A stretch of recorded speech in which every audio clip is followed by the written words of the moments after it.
Friends, I am pretty stoked today to have found something I thought was totally lost from my life. An awesome piece of history from long ago, 36 years ago. I'm going to show you something you don't see very often. This is a Technics cassette player. This used to be sort of a high-end cassette player, and you look at this cassette that I found here, and it says Eagles interview on it. Now, let me tell you a little bit of the story about this, and I'm going to play this thing for you. So it's from one of my old master tapes. It was master number 2. It was back when I could afford maybe 3 or 4 tapes. These are TDK SA90s, which were high-bias tapes back in the day, back in the 80s, when I used to record with a little Fostex 4-track tape player. And this is an interview with the guy that produced the Eagles. His name was Bill Szymczyk.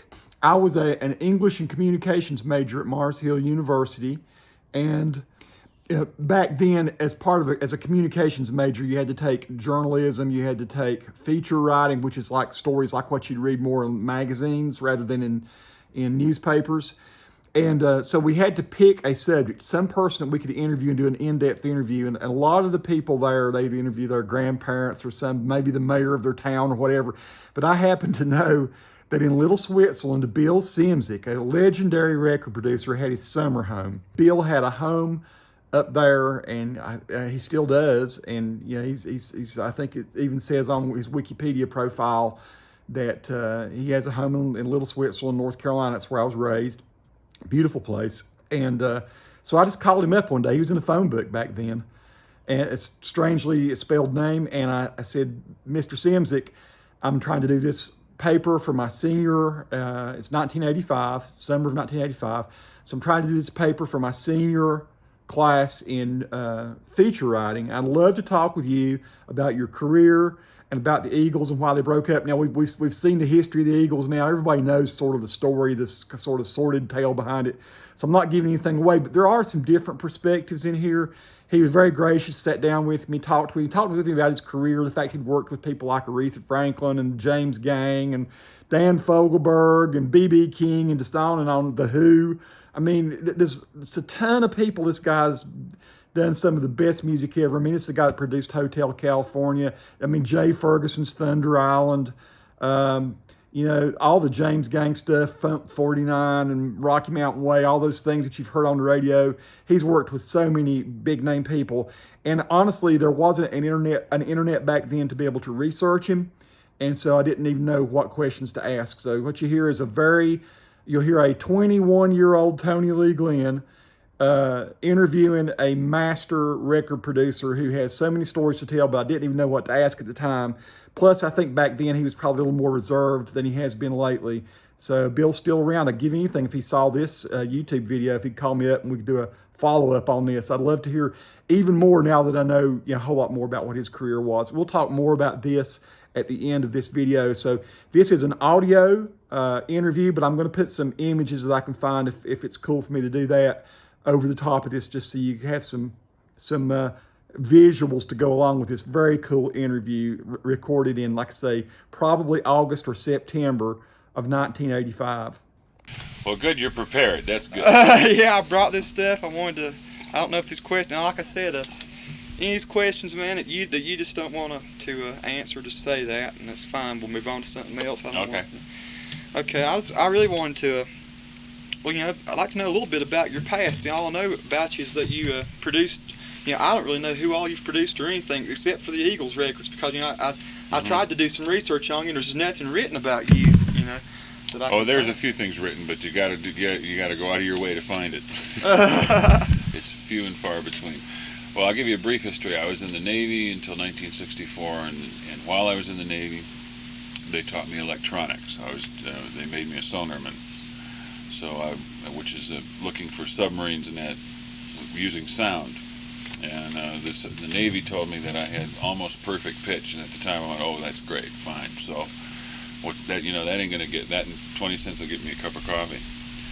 So I got out of the Navy, and I was going to go to school in New York. I was going to go to college, to either Columbia or NYU. I was accepted at both, but I had to get a summer job before I went to school.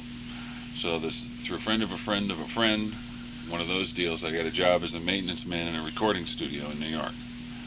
And after about 8 months of doing that, working my way in gradually, it came time to go to school, and it was send in your tuition, and I thought about it for about 3 or 4 days and decided I was having too much fun in the studio, so I just forgot about school and stayed in the studio and worked my way up, and that's basically how I got started. And then from there on, you I became an engineer. That was, for the first 4 or 5 years, from 64 to 68, it was like becoming an engineer and learning how to record music and learning how to handle people in the studio and just generally, learning what the studio was all about. And around 68, I started to produce things. And I think the first thing that you might have heard of is a record by B.B. King called "The Thrill Is Gone." Yeah. That's the first hit record I ever had that I produced. That was in 68. 68 or 69, I can't really remember which one. But I had that. Was doing B.B. King. By that time I was working for ABC Records as an A&R man. A&R, what is that? Artist and repertoire. It's like, it's matching up the artists that are on your label with songs and just generally guiding their careers in the way that you deem their career should be guided. That's it. They still have A&R guys, but they're nowhere near as important to the process as it was back then. Now, because now the most of the acts write all their own material, and so it's not like you have to find a song for an artist or anything like that anymore, because they already got all their own songs, pretty much. So I did B.B. King, and I found a band in Ohio that I signed to ABC. It was the James Gang. Huh, yeah. And that's where Joe Walsh and I first came to know each other. Somebody introduced me. Somebody took me out to see a bunch of bands in Ohio, and that was one of them, and I signed them to ABC and produced all their records. So that's how I met Joe Walsh.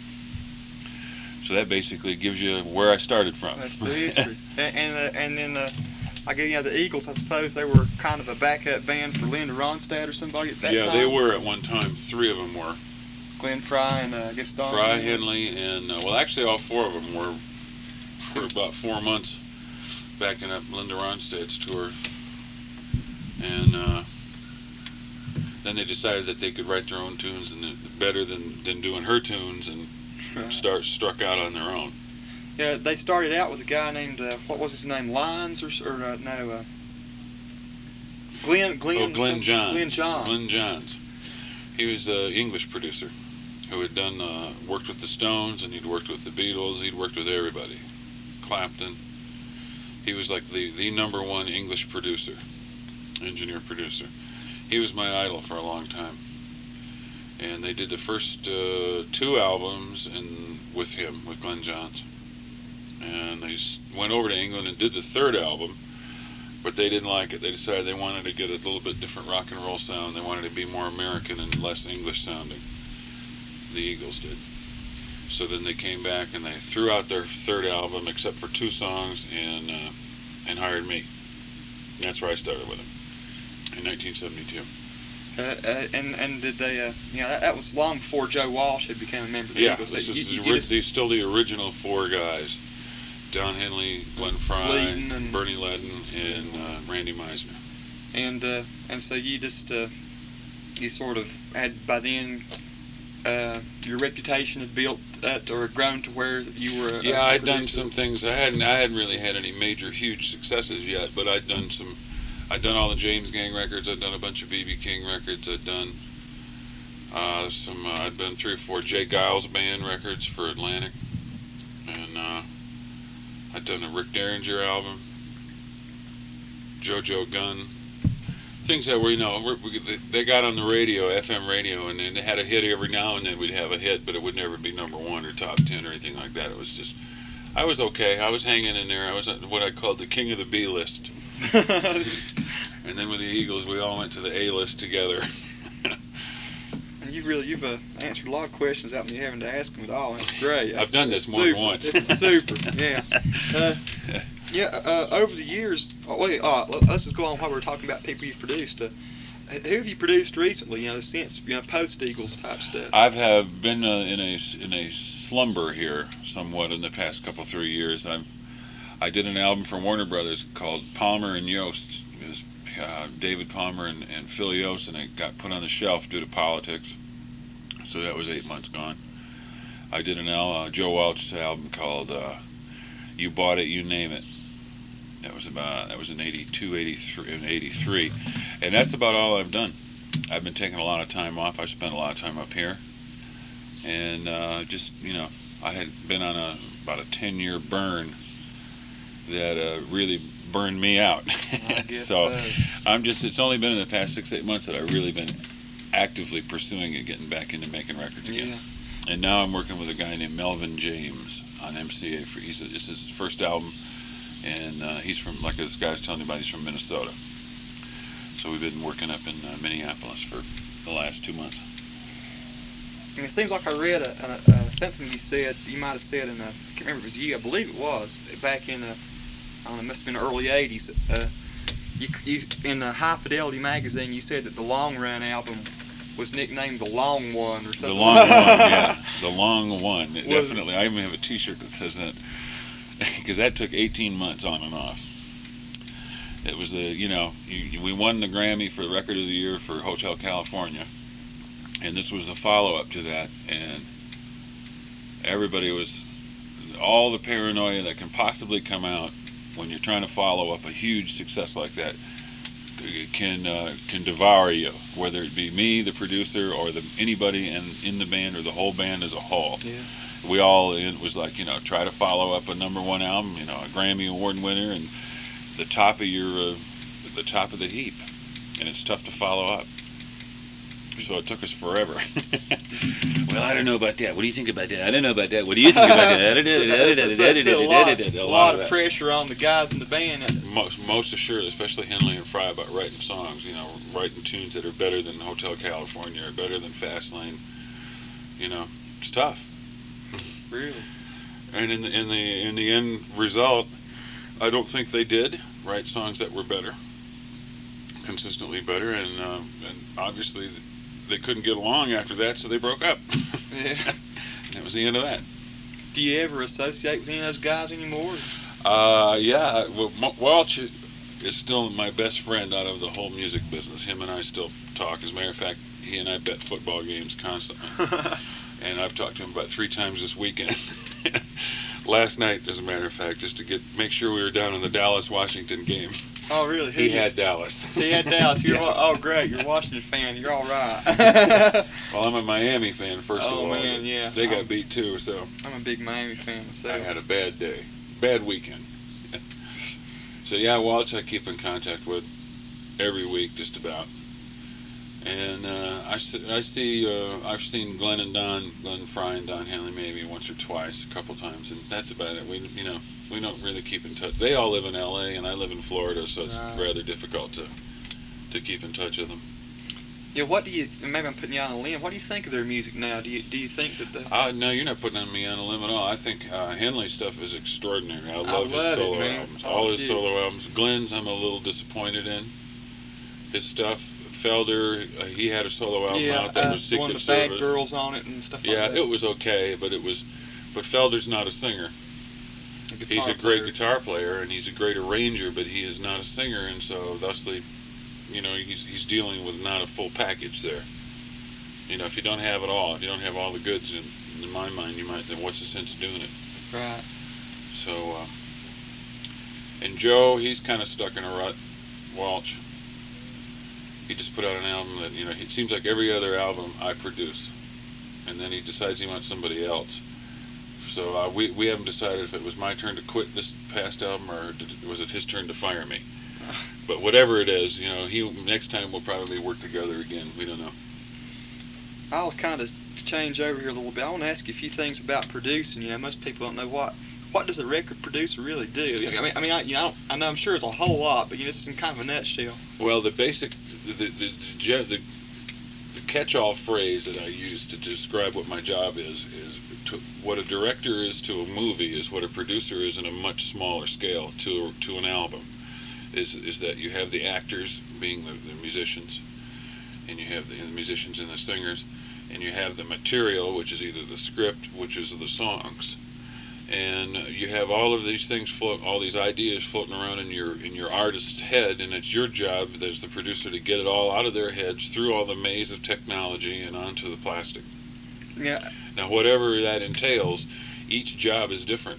You know, each, like, some are a hell of a lot easier than others because the artist knows just what he wants to do. He's experienced in the studio, and he knows, say he's made 10, 15 albums or something like that. Then it's quite easy to guide them in the proper way.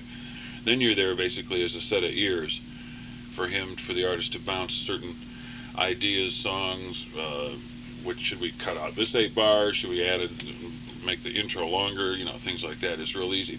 That's the easy one. Then you have the harder ones, like the one I'm working on now, where this is a kid's first album, and he really doesn't have a real good idea what the hell's going on in the studio and how to get it all the way, how to get it from here to there to there to there to finish up.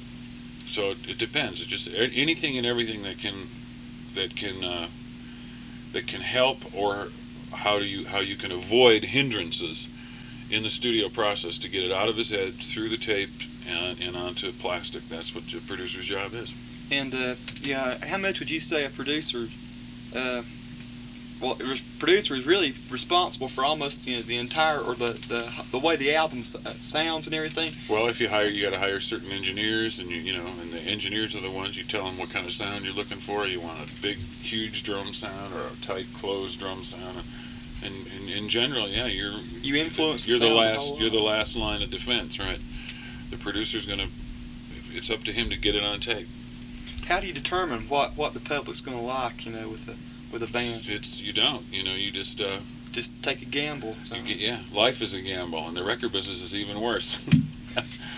It's tough. You don't know. You listen to the radio and you say, well, we can do something that sounds like that, or something that sounds like that, but you can't be, at the same time, you can't be too derivative, and you can't sound too much like Hall & Oates, or too much like somebody, Bryan Adams or whatever. But at the same time, you have to be aware of what you think the public is attuned to now, this month. Yeah, the Eagles, they went through that kind of a transition. I really, like, you can tell a marked difference in the really early stuff that sounds really country pop type stuff, Mm-hmm. and then when you took over with, like, One of These Nights and Already Gone, the kind of rock and roll. And R&B influences too. Black music. I listened to a ton of black music when I was a kid, and even until very recently. And when the disco thing started to happen in the mid '70s, I tried to incorporate some of those ideas into the Eagles' music. I mean, One of These Nights is we call that our disco record. That beats that sound. Yeah.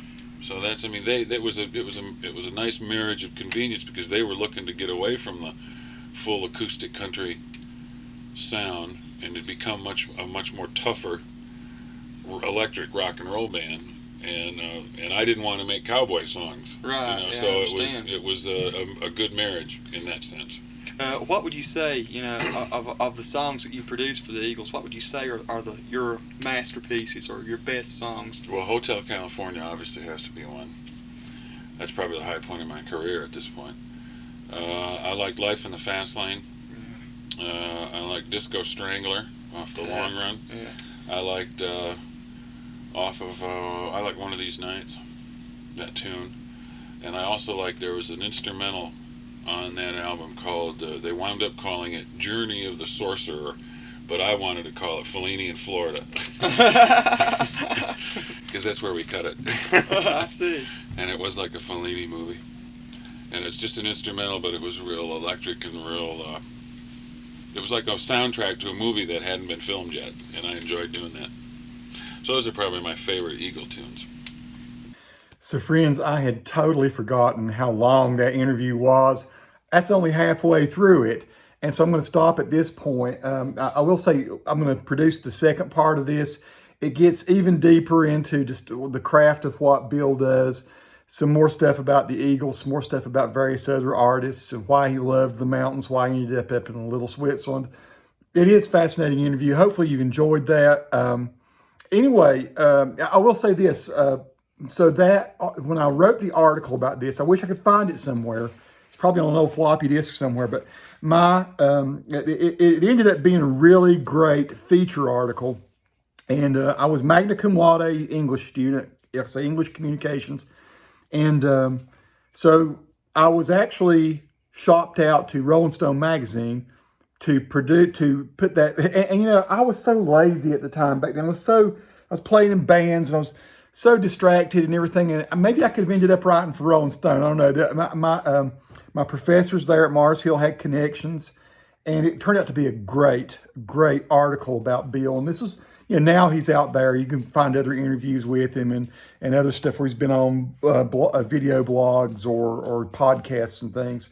But this was the first thing that was put out and that told about, you know, the stresses and everything that they were going through. Everybody was real hush-hush and tightly up to this point about why the Eagles weren't back together. Everybody's hoping to get back together like the Beatles or something, you know. So anyway, I will say this, that I have one more funny story, and I'll put the rest of this video out at another time, hopefully sometime pretty soon. But it was years later, and maybe 5 or 6, 7 years later after I did this, that I was playing music at a place called the Chalet Motor Lodge up in Little Switzerland. It's a kind of, back in the day, it was kind of a fancier place, and they had really good food.